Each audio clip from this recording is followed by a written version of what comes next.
Jeez. I hate people. I hate people. This is why they're the worst.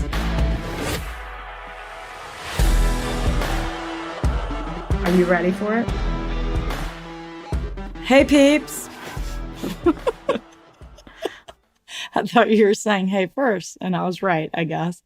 Hey, y'all. I'm Rachel. That's Rebecca. Hi. We are identical twins who love true crime, hate people, and love a plot twist. Yeah, I did that all messed up, but whatever. Y'all get it. Live for a plot twist. We really like a didn't see that coming moment. You know what I mean? We try our damnedest to get them. It's October 27th. So happy almost Halloween. Happy birthday to our sister, Tarver. And shout out. Oh my God. I know. Yay. You're right. Shout out to the newest Patreon as of mid-October, Sarah. Love you, Leggett. You are the best, most supportive. Oh my God. For real. If you haven't already listened, patrons, bonus episode 2 is out. And I'm on the fence about whether or not I should make it a real episode because it's so insane and it keeps you on the edge of your seat. But I guess I think I'll just keep it exclusive, right? Yeah, it really is so good. Maybe down the road, I don't know. After she told it, I was like, I don't know if only 10 people need to hear this.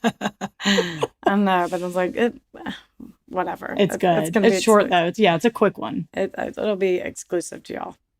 And if you can't join Patreon, we get it. No hard feelings. Maybe just tap that 5-star. Leave us a review if you want. It can say sky is blue, ice cream is cold. We don't care. It could just be a 5-star, really. It really helps the business side of things. It does. It helps us rank in Apple. And yeah, it does. And then speaking of that, thank you, Alpal UGA, for your latest review. Love it. Oh, I didn't see that. It's good. Oh, okay. I'll go look in a sec. But please rate, review, and tell people. That's been the biggest thing, actually. Here's what you really can do. Get your ass on Reddit. True Crime Podcast. No, they'll subreddit. Nope, they'll block it. They banned me for life and said anyone who ever mentions you will be that comment will be removed. We got in a big tiff. Yeah, so don't do that. Just tell a friend. Do whatever. Hit that download button. And lastly, I swear we won't do the self-promo thing every episode. It's just quick little updates. Lastly, we do have a website now. www.peoplearetheworstpod.com. Yeah, peoplearetheworstpod.com. And we have some merch, and we ended up getting those coffee mugs. I think we told you about that a couple episodes ago. We're getting them. You don't feel like contributing to the Patreon annually, buy some merch if you want on a one-off basis. Who doesn't want a coffee mug or a shirt or something that says people are the worst? I know. You know, it's factually accurate. People will love it. All right, I think that's all we have. We won't be all self-promoed the entire time. But I will say real quick, this is Rachel. So this is October 27th. The November bonus episode might be my favorite story of all time. No, and I'll tell you why. It is the story of Rebecca's almost landlord in Washington, D.C. We'll get into it when we record that. But if you've listened thus far to every episode, we've kind of referenced her. And Rachel's going to tell the whole story, not me, because I'm sick of telling it. And I'm like digging in deep. So you don't even have to be worried that she'll like interrupt me and chime in too much because it happened to her. She's so beyond it that she doesn't even know the facts that I know anymore.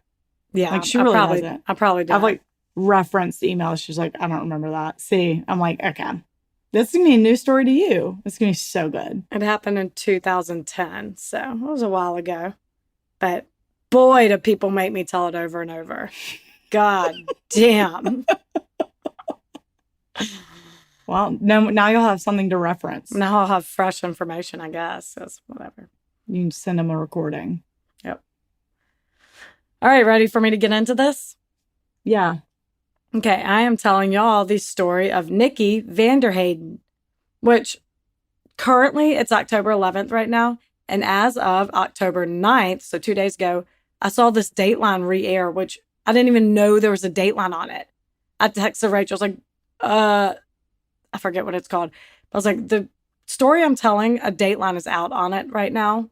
Do not watch it. So I hope y'all haven't watched it. But God, this happened to you with Brittany, right? A couple stories ago. Now there's a Brittany Dateline that just re-aired yesterday.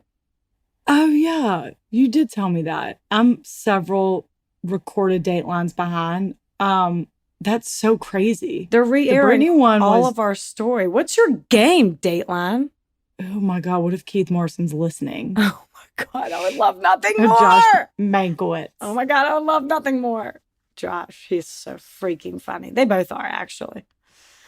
Yeah, they are. But it's so weird. I did not even know there was a Dateline on it, so that is not one of my sources. All right. So my sources are Green Bay Press Gazette, CBS News, WBay.com, all the YouTube interrogation and trial videos. And Dateline. I'm kidding. Kidding. Not Dateline. So Nikki VanderHeyden, who they call Nikki, is a 31-year-old substitute teacher living in Green Bay, Wisconsin. She got married young and had 2 kids, Tyler and Michaela, but shortly after got divorced and started dating a new guy named Doug Dietrich, who she met at a bar in January 2015. This relationship escalated very quickly. About a month into it, Nikki found out she was pregnant with her 3rd baby. Yikes. But they decided to embrace it, so she and her 2 kids moved in with Doug, and a couple months later, on October 29th, 2015, they had their son, Dylan. They had plans to get married, but didn't want to throw another huge life event into the mix, so they weren't in a rush at all. They even talked about waiting until Dylan could walk so he could be in it, which I do not blame them. That's a lot. And it'd be cute. Little ring Oh, there. my God. Really cute. Yeah. I love that. Yeah. So I like that plan. Doug came from a good family. His grandfather started Dietrich Builders in 1955 and passed it to Doug's father in the 70s. And Doug followed suit, working with his dad. So they made pretty good money and things were going really well for Nikki and Doug. But mind you, he was a bachelor. He went from being a bachelor to having a girlfriend and 3 kids in less than a year. So huge adjustment. And the pressure got to both of them. They began arguing over little things, but according to Doug, it wasn't anything any new parents didn't argue about. Which, yeah, newborns are stressful. Sometimes you bicker. You know. For real. Plus, they were still like kind of getting to know each other. Like such added pressure. Ugh. Yeah. Yeah. Anyway, when Dylan was about 7 months old, they decided they deserved a night out with friends. So on May 20th, 2016, they got Nikki's friend Dallas to babysit so they could go to a concert at a bar called The Watering Hole. Great name. Great name. Oh my God. Wait, he's 7 months old. This is the first time they're getting a break with friends? I can't. No. I can't. Well, they actually, their last date night was on New Year's. Oh, God. So they haven't had one since then, and it's May 20th. So. Eesh, yikes. Yeah, I'd get my wits in too. Yeah, no kidding. Needless to say, they were amped. They rushed to get ready and even ate McDonald's in the car to get to the bar faster. Like, oh totally. Yes, because getting out and getting a babysitter is the best.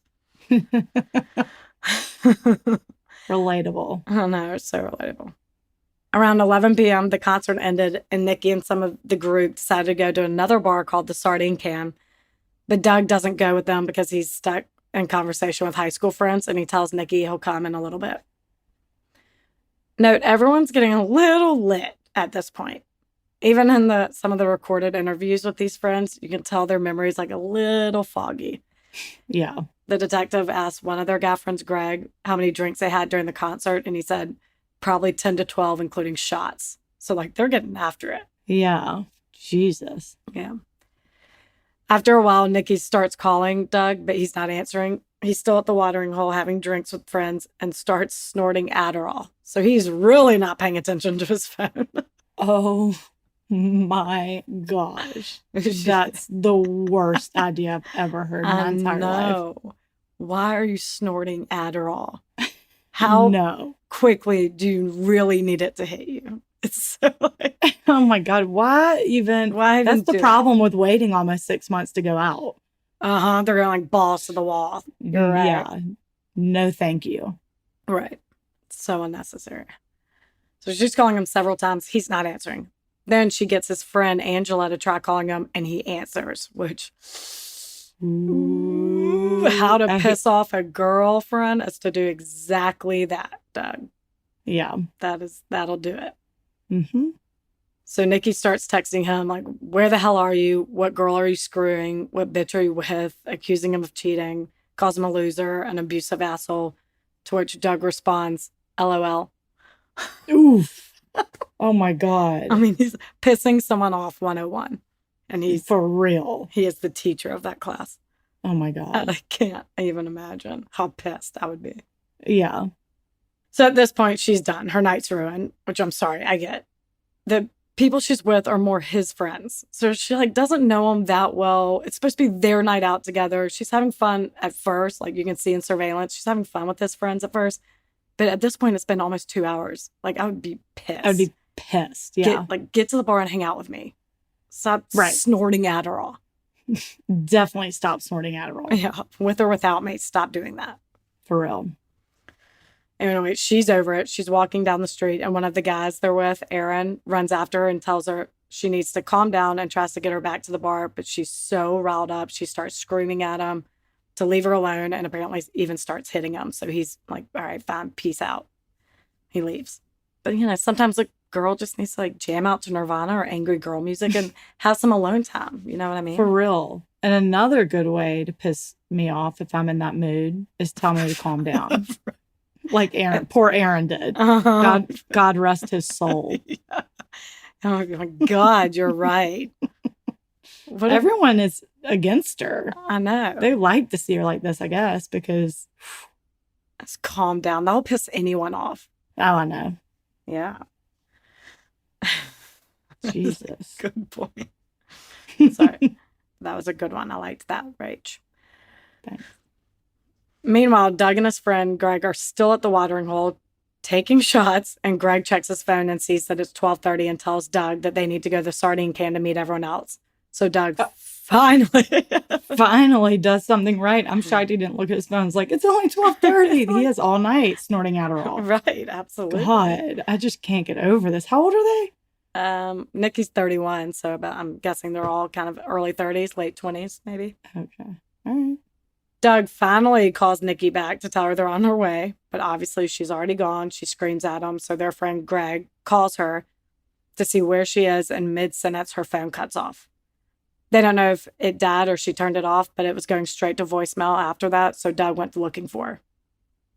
He gets home around 3 a.m., checks on the baby, and tells Dallas he can't find Nikki. Sorry, I was going to move on with my story, but I'm like, God, 3 a.m. with a newborn. It's time for his feeding. Oh, my God. He's getting up. I'm having such hangover even just reading this. Ugh. Oh, yeah. Horrible. Anyway, so he checks the baby and tells Dallas he can't find Nikki, explains their drunken fight, asks Dallas to call her repeatedly, but she can't get a hold of her. And Doug's kind of panicking at this point. So she spews off ideas like maybe she went to another bar, slept somewhere else, asking if he's called this friend, that friend, all of which he answers no. So she jokingly asks if Nikki's in the trunk of his car, and he scoffs and says no. Then Dallas remembers that Nikki's breastfeeding Dylan, so her boobs were definitely engorged and very much in pain, so it actually is really weird she's not home. So she gets like a sinking feeling and tells Doug she's leaving. Ooh. Oh, God. I know. The next day, May 21st, 3 farmers were working in a field about 3 miles from Nikki and Doug's house when they discovered a body. They called 911, and within minutes, deputies were there and blocked off the road. It was a woman face down in an embankment, naked, and they initially couldn't identify her because her face was so beaten. Ugh. Oh, no. All they could tell was that she was blonde and had on a pink wristband that said over 21. The pink wristband, much like you would get at a concert. Right. Detectives and medical examiners were called in to identify her and help determine the cause of death. Oof. These are her injuries. Yeah. Her skull and jaw were fractured. She had ruptured eye vessels, which is typically caused by violent coughing or straining. So I imagine it was from her screaming. Ugh. Oh my God. Painful, I know. Yeah. She also had bruises on both sides of her tongue and blood inside her tongue, which means she bit it while likely trying to bite her killer. Holy shit. I know.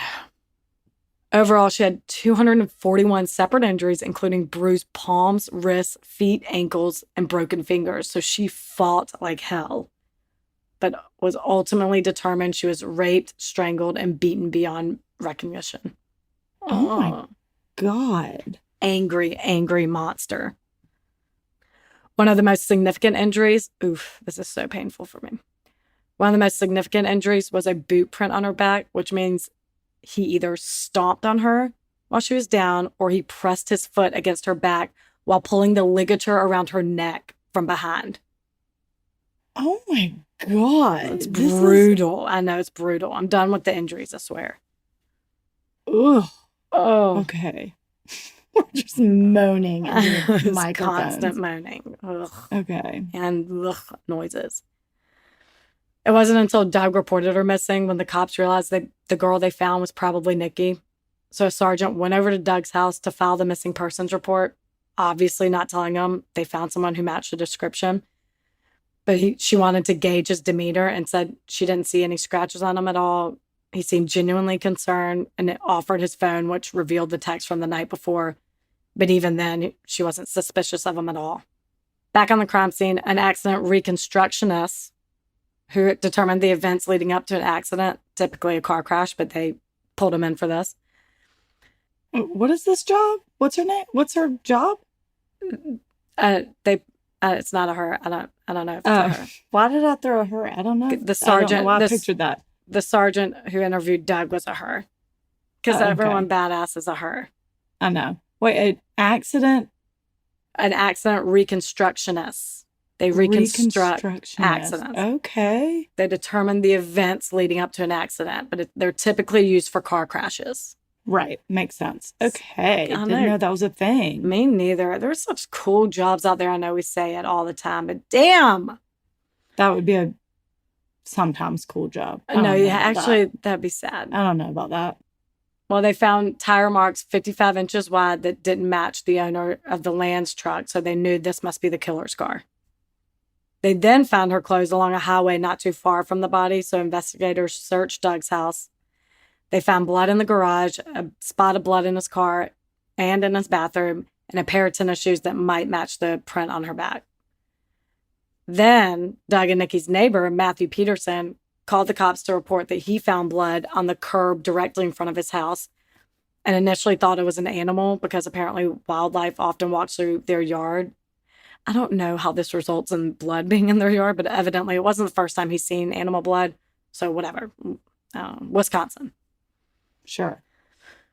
But after he heard on the news that the body found was Nikki, he called the cops just in case. And they also found blonde hair and wire, which seemed to match the ligature she was strangled with. Yikes. Okay. And this is all... Not liking this. No, not loving it. This is all 100 steps from Doug's house. So it's not looking good. It's not good. And on top of that, Nikki's mom tells police Doug has hit Nikki in the past. So at this point, they have enough probable cause to take Doug into custody, especially while everything's being tested. Because he has the kids at home, like they're just like, let's arrest him, and while these results come back. Yeah. But as the results do come back, he's looking more and more innocent. The blood in the garage was from a turkey. The blood in his car was from Michaela, Nikki's daughter. The shoes, what? No, is she okay? Is Michaela okay? Yeah, what's happening? It was a dot of blood. Kids are gross, they cut themselves. Kids are crazy. Kids are crazy. Okay. The shoes didn't match the print on her back, and the blood in the bathroom was actually from Nikki's sister, who was at Doug's when she heard the body was confirmed to be Nikki and got a nosebleed after crying so hard. Oh, no. So every piece of evidence they were going to nail him on is coming out completely innocent. Yeah.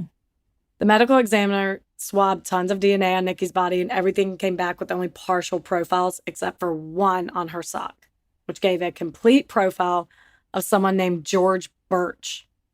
I'm going to want to say George Bush every time after this. Totally. And I apologize if I do. I don't mean to, Mr. President. He's definitely George W. Birch. Police start surveilling George and found that he reported his Chevy Blazer stolen, which was the perfect match for the 55-inch track found on the field. It was apparently involved in a hit-and-run accident and then set on fire. So during the investigation of that, George gave consent to a forensic scan of his phone, and it showed that he was at Nikki's house the night she went missing, and he was at the field where she was murdered. So cops ended up arresting him and releasing Doug. Sure. So I'm going to fast forward ahead. He pleads not guilty, blah, blah, blah, denies it. Let's take this shit to trial. George says this is what happened. The night Nikki was murdered, he was at a bar about a half mile from the sardine can, and he met Nikki and bought her a drink. So this is where she actually walked. After last call, she took him back to her house, but she saw the light was still on, and she knew that Dallas was still up, so they stayed in the car to start hooking up. They got in the back seat, but George is a big guy and couldn't really fit, so he stands outside the car. And not to get too TMI, but how he explains it, he's outside the car and says that her bottom half is outside of the car while her top half is lying inside the car. So, right. To me, it sounds kind of like doggy style. Complete speculation. Yeah. Not necessarily doggy style, but I get it. Yeah, that's true. Yeah. The next thing he remembers, aside from having sex, is waking up on the ground with his pants still around his ankles. He's groggy, but comes to and sees a guy behind him and tries to get up. And the man says, "Don't even fucking think about it," pointing a gun in his face. Okay. George then sees Nikki lying on the ground, not moving, and he's instructed to pick her up and put her in the back seat of the car, and then was told to get in the driver's seat and drive. He said he's never seen this person before in his life, but in the courtroom, he points to Doug Dietrich and confirms it was him. Doug instructs him to turn into a field, get Nikki out of the car, and he then tells him to take her to the ravine. And knowing that she's already dead, George throws her body as far as he could to distract Doug. And since it's pitch black dark, he's able to launch at him, throws him to the ground, and hauls ass back to his car, which is still running. So he gets away. When asked why he didn't tell anyone, he said he was too scared and didn't know who to tell.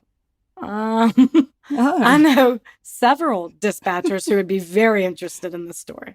Right, but doesn't matter because, sure, it sounds like quite the tale. It sounds like quite the dream you had.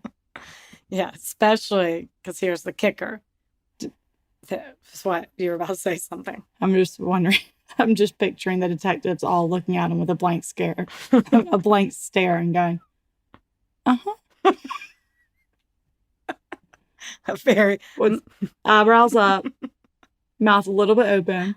Fake snot. Really? Uh-huh. Oh. Uh-huh. Wow.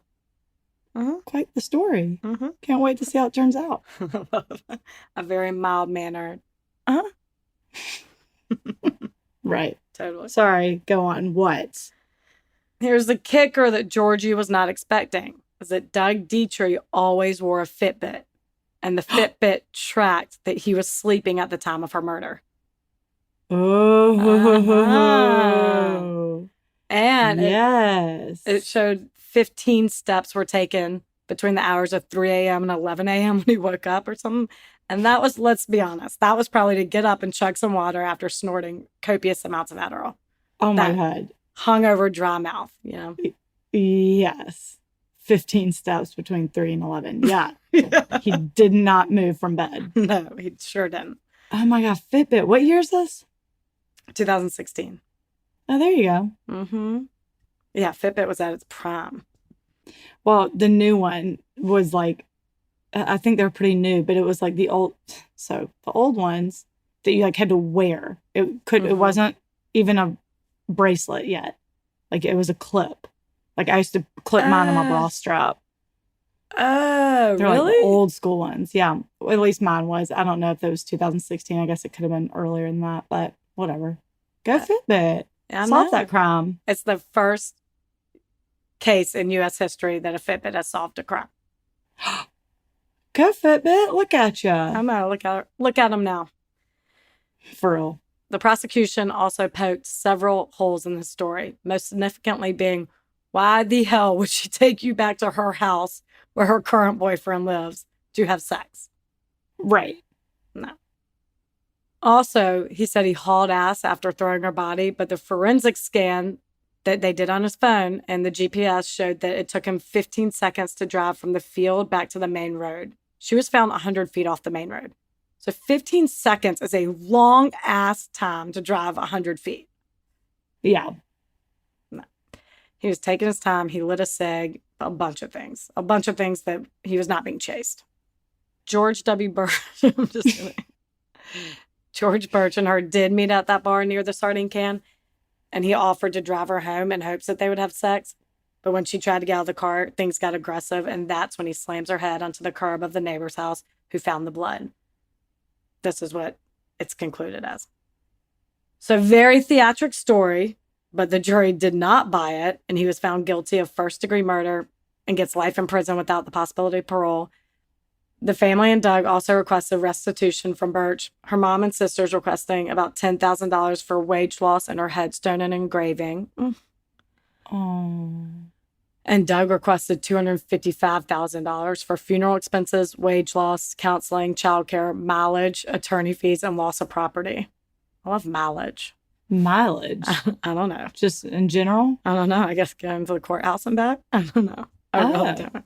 Gosh, interesting. But childcare, I agree with. Oh, 100%. All parties need more than what they're requesting, actually. Right. Attorney fees. I'd be like, nope. Let's up that. Oh, yeah. But attorney fees is part of it. Okay. Obviously, they will likely never see this money. I was about to say it doesn't matter because they're never going to see any of that money. I know. But this case did get national publicity. So if for any reason George Birch profits off a book deal, movie deal, or whatever, it all has to go to the family. Yeah. But get this. It's my last paragraph. God. What? So obviously Dylan lives with Doug now.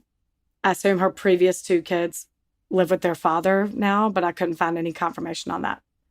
But Nikki's sister moved in with Doug for a while to help out with Dylan. And in 2018, 2 years after Nikki's murder, they were at a birthday party. And on the way home, he groped her. And when she told him to stop, he locked the doors and drove at high speeds, refusing to let her out. He ran several red lights and only stopped when she started kicking the windshield. Isn't crazy? What? So Doug, who's innocent in the murder of Nikki, did sexually assault her sister. He pleaded no contest to second-degree recklessly endangering safety and false imprisonment, domestic violence, and a misdemeanor negligence operation of a vehicle. He had to pay $1,000. What? Slap on the wrist. I mean, if you could even call that, he got a fine? He got a fine. Yep. And he did hit Nikki in the face, right? Mm-hmm. Well, I don't know why I said the face. You said he hit her. He hit her. So not a murderer, but kind of a piece of shit, no? Yeah, and it seems getting more aggressive. I don't know. I don't like this. I know. I don't like where it's heading, but I think $1,000 was not laughable. Right. It's whatever. It's weird. Okay. And that's it. The end. Sorry. I said okay, like you had more and you looked lost for a second. I'm sorry, I didn't know how to end it. I felt that was so crazy. Like 2 years later, I was like, what are they up to now? And I was like, holy shit. Jeez, get it together. Get it together, Doug. And I have anxiety. I don't know. I mean, that makes me so sad. The first time you go out, you're like, oh, I can finally take a break from a baby for just a minute. I know. And it's the worst. I know. Oh, poor Nikki. Oh, I can't. And her babies. And her babies, for real. And she was really trying to fight. That's what always makes me so sad to hear. Like, she was probably thinking of those babies when she was fucking giving it her all. I can't hear about that, Rebecca. I'm sorry. My God, don't have a podcast. I know, you're right. I'm just in a mood. I'm sorry. If I was not that lively during this, I'm just not having a good week. So. I'm sorry. Do you want to tell us about it? No. Oh, okay. I had a shitty day too, but I don't want to tell you about it either. All right. Thanks, y'all. Hit that 5-star if you like it. Anyway, if you like it, hit that 5-star. Bye.